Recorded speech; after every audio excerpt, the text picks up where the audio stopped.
రేవంత్ అన్న, ఓ రేవంత్ అన్న, ఇగో నువ్వు అనుకునేది ఎట్లున్నది ఎరికేనా? అనుకున్నది ఒక్కటి, అయినది ఒక్కటి.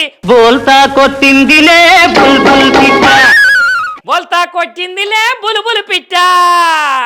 ఇక వీళ్ళు ఎట్లాగూ సీనియర్లు, ఇక దీని తర్వాత రాజ్యాన్ని ఏలేది మనమే కదా అని నువ్వు అనుకున్నావు. కాకపోతే ఆ సీనియర్లకైతే ఏమైనా మర్యాద ఇచ్చినావా అంటే ఏం మర్యాద ఇయ్యలే.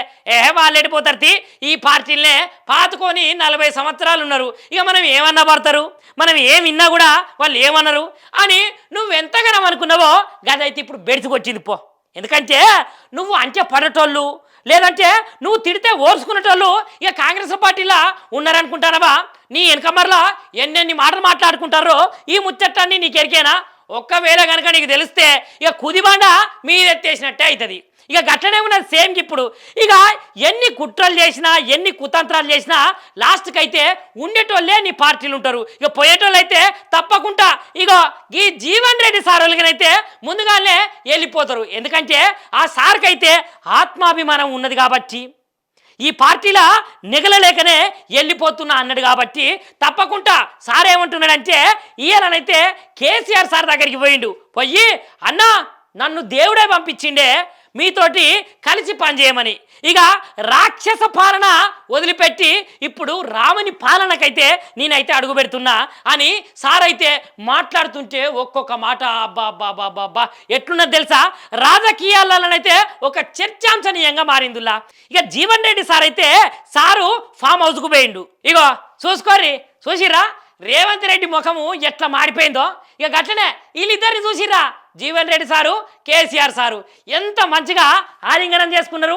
గట్లుంటుందిలా రాజకీయాలలో ఆత్మాభిమానం అన్నా పాయిరం అన్నా ఇగో వీళ్ళిద్దరు చూస్తే తెలుస్తుంది.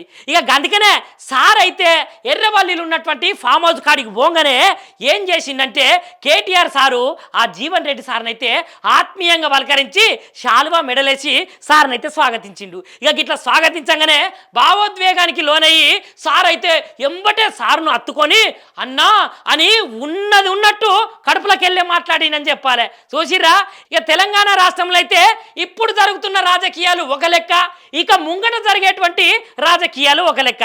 ఎందుకంటే జీవన్ రెడ్డి సారు ఒక్కడే బీఆర్ఎస్ పార్టీలో చేరిండు అని అనుకుంటే తప్పులా. ఎందుకంటే సార్ వెనుకనైతే చేరికలైతే కుప్పలు తెప్పలుగా ఉసుకపోస్తే రాలనంత మంది జనమైతే వస్తారు అనే ముచ్చట్టయితే మనకైతే వినబడుతున్నది. రాజకీయ విశ్లేషకులు కూడా ఏమంటున్నారంటే రాబోయే రోజులల్లా 2028 తప్పకుండానైతే బీఆర్ఎస్ పార్టీ అధికారంలోకి వస్తుంది. మళ్ళా గులాబీ బిగ్ బాస్ అయితే జెండాను ఎగరేసి కారు స్టీరింగ్ తిప్పి నా సామిరంగా తగ్గేదేలే అన్నట్టే ఉంటుందట. ఇక అప్పుడైతే పేదల బతుకులు మారుతాయి అని కొంతమంది అయితే అంటున్నారులా. ఇక మరి చూడాలి ఇక జీవన్ రెడ్డి సార్ చేరిక అయిన తర్వాత ఎంతమంది బీఆర్ఎస్ పార్టీలకు చేరుతారో ఏమో. ఇక కొంతమంది ఎమ్మెల్యేలు అయితే బీఆర్ఎస్ పార్టీని వదిలేసి పోయిండ్రు కదా.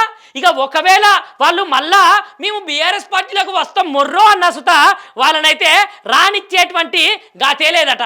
బీఆర్ఎస్ పార్టీలకు ఉన్నటువంటి తలుపులు అయితే ఎట్లున్నాయి గట్నే పెడతారు. ఇక వాళ్ళు వస్తే తెరుస్తారనుకుంటారా? అస్సలకే తెరిచేది లేదు. ఇక వాళ్ళైతే తొందరపడి పోయిర్రో ఏమో కానీ ఇక ఉన్నోళ్ళు అయితే మంచిగానే ఉంటారు. ఇంకా కొంతమంది బీఆర్ఎస్ పార్టీలకైతే జాయినింగ్ అవుతారు అనే ముచ్చట్నైతే తెలుస్తున్నదిలా. ఇక ఈ ముచ్చట్నైతే బీఆర్ఎస్ పార్టీలో ఉన్నటువంటి కార్యకర్తలకే కావచ్చు, నాయకులకే కావచ్చు, శ్రేణులకే కావచ్చు, అందరికైతే సంబరం కలిగించేటువంటి ముచ్చట్నే కదా. ఇక తెలంగాణ రాష్ట్రంలో కూడా గులాబీ దళం అయితే గులాబీ జెండాను రెపరెపలాడిచ్చే ప్రయత్నాలకైతే పోతున్నదట. ఈ కమ్మిందట.